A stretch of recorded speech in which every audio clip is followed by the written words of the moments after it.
Instalación de un equipo climatizador de pequeña potencia. Introducción. Un equipo climatizador de pequeña potencia presenta dos unidades. El compresor, que se instala fuera de la vivienda, y el evaporador, que va dentro. El sistema debe conectarse a una fuente de energía eléctrica. Ambas unidades están unidas por un cable multifilar para la conexión electrónica entre ambas y por dos tubos por los que circula el gas refrigerante.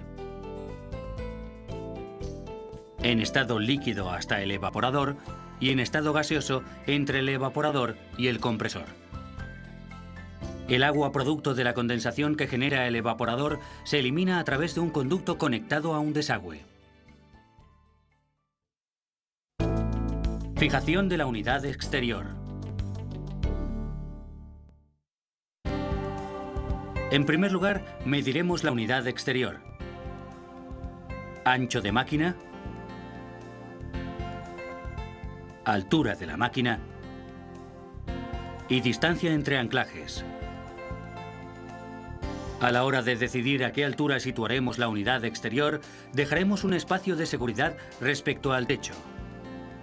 Y si se trata de una zona de paso, dejaremos una altura libre al suelo de un mínimo de 2 metros. Presentamos los soportes y marcamos el lugar donde realizaremos los orificios para la sujeción.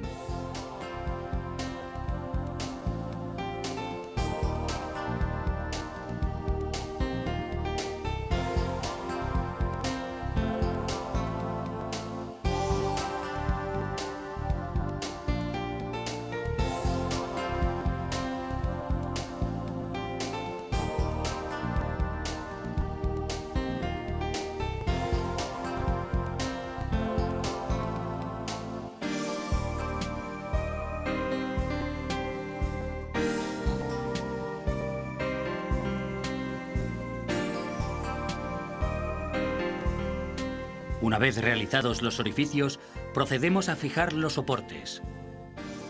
Para ello, utilizaremos tacos de nylon y tornillos del 10 con arandela. La ausencia de arandelas debilitaría peligrosamente la instalación.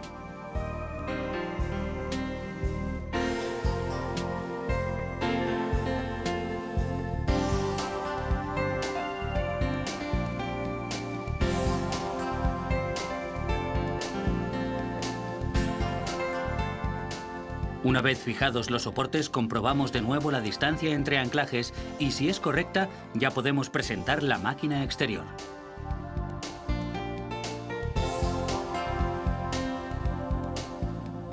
Cuatro Silent Blocks con su tornillería sujetarán la unidad exterior a los soportes. Colocamos los Silent Blocks. Primero los de un extremo y luego el resto. Lo fijamos con firmeza. Los Silent Blocks eliminan las vibraciones y el ruido exterior. La unidad exterior está fijada. Fijación de la placa para la unidad interior.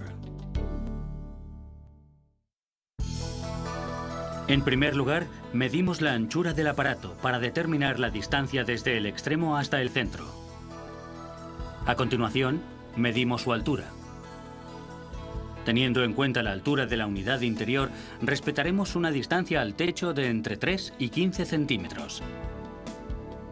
Dado que la aspiración de aire se produce por la parte superior de la máquina, a mayor distancia entre el techo y la unidad interior, mejor rendimiento. Retiramos la placa de sujeción para fijarla en la pared. En la parte posterior del aparato comprobamos el estado de las conexiones. Tubo de desagüe y tubos de frío. El estrecho canaliza el gas presurizado en forma de líquido y el ancho reconduce el gas hacia el compresor. Primero determinamos la altura adecuada del aparato respecto al techo. A continuación, tomamos la medida completa de la pared para determinar el centro.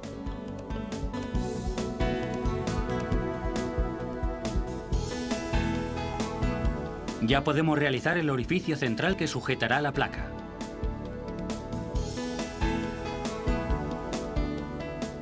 Presentada la placa, marcamos con la ayuda de un nivel el resto de orificios de sujeción. Procuraremos utilizar siempre los orificios situados en los extremos de la placa.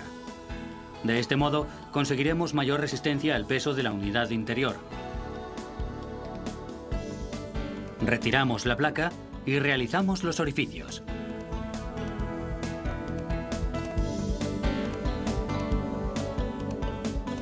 Fijamos la placa.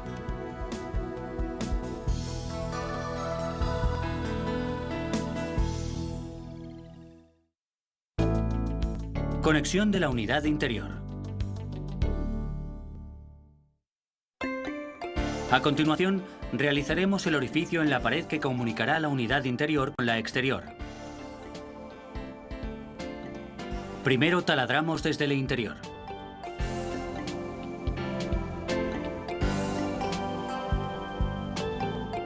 Posteriormente, desde el exterior. Para ello, calculamos la altura a partir del techo.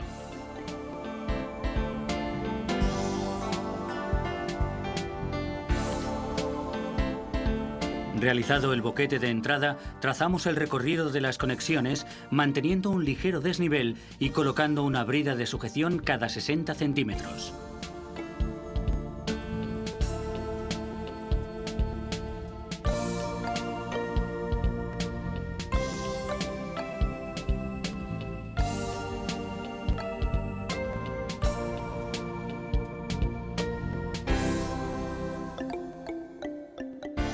Para comunicar ambas unidades utilizaremos tubo recocido de cobre, un tubo sin temple que permite manipularlo fácilmente, tubo de plástico semirrígido para el sistema de desagüe y manguera multicable para las conexiones eléctricas entre unidades.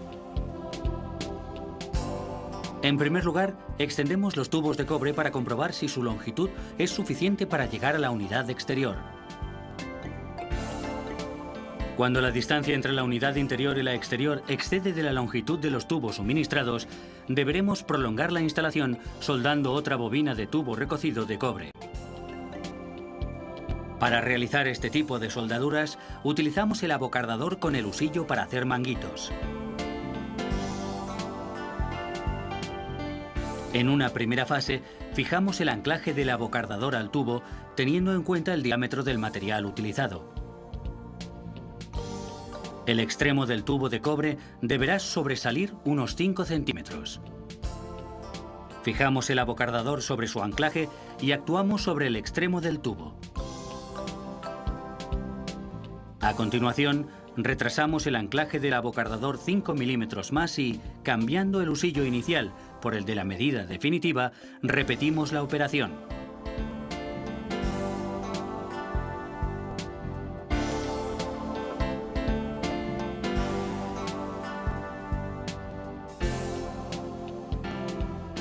Introducimos un tubo en el interior del otro y calentamos la unión.